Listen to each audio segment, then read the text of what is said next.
to make a video on these windshield wiper motors and a little bit on how to do the timing and parking it on the right and left hand side, because the company just is very, well, they're a little bit lacking in that category. I couldn't find anything on the internet really to explain it, so I'm going to try to do it myself. First off, they don't even really tell you what model number you got, so you kind of got to guess. And they come with these instructions inside the box if you can make heads or tails out of them. And one of the problems I had was over here, it calls position 1 or position 2, and they don't really tell you what position 1 or position 2 is, so that's like, what good are these things? So I called the company and said, yeah, your instructions suck. And then they sent me this. I got this over there, and once again, they still don't really address the parking on this and what position 1 or 2 is. So it's pretty worthless, so I'm going to do it myself and make a video of it. All right, so I already got out the windshield wiper motor here. I've already taken this off just to save a little time. It's just Allen takes it off. You got this little arm, this plate goes on here, and the little arm was in here like this. That's what you're going to see when you open it up. So you just got to take off the little clip, get the arm out of the way, and then I'm going to take this plate out of the way. Now, this is what they don't really tell you. This is where they're lacking in their instructions. These long slots right here. These long slots right here, this determines whether it's parked on the right or the left. On this one, and it's kind of hard to see, I'm going to try to tip it up. Right is this slot and left is that. I'm sure it probably comes that way from the factory, parked like this. So anyway, on this particular windshield, I want my wipers to park on the right for the one I'm going to replace. So, and then what they also don't really tell you is they don't, all right, was that the right on the inside of the boat or on the outside of the boat? So yeah, that's on the inside. So based upon my inside view, I want to park on the right. So that's where this dial comes in.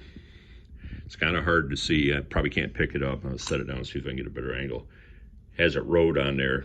And those are the degree of sweep. On my particular setting, we go for 70 degrees. So I want it to be a 70 degree sweep, and I want it to park on the right. Sorry about the camera. So what I'm going to do is I put this back into place, and my 70 is right there. The camera's probably not going to pick it up. That's 70 degrees. And the right slot is top. So now I'm going to line up the screw holes right there and right there, and I'll just put it back together.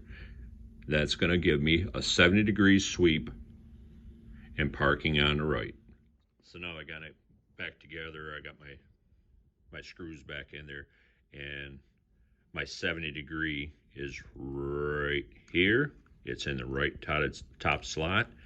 And then what you do is you put this bracket back on, and I'm gonna drop it right in that 70 degree sweep hole. And then you gotta manipulate this, hard to do, one hand. But you get it. You wanna put it in the degree hole that you want, put it back together. Got it all reassembled, parked. Now, here, one of the main problems is right here. This portion up here rotates, and corrosion, salt water builds up underneath here. So what we usually do after you put on your windshield wiper blades, get in there with some marine grease, get it on your finger, and I just coat it around and put it in there. Some of the other guys showed me this trick. Keep this thing packed full of grease, and it'll keep the salt water from getting up in there and corroding it and burning out your motor, and you won't have to do this as much. Then when you get ready to install it onto your boat, it's almost a two-guy project, but you can figure it out after there, because it's hard to, that was one trick too, is after you get this thing back in there, run it. Let your motor sweep, let it find its home position. When it stops, that's after you run it, when it stops, that's when you put your windshield wiper on it. That way you know you found your home position, like I said, with my case on the right. And then you tighten it down, try it. Probably won't line up the first time. That's why it's handy if you have two guys one guy outside, then he's going to pull that wiper back off and then put it on a better position to get a better sweep. All right. Good luck. I hope this helps.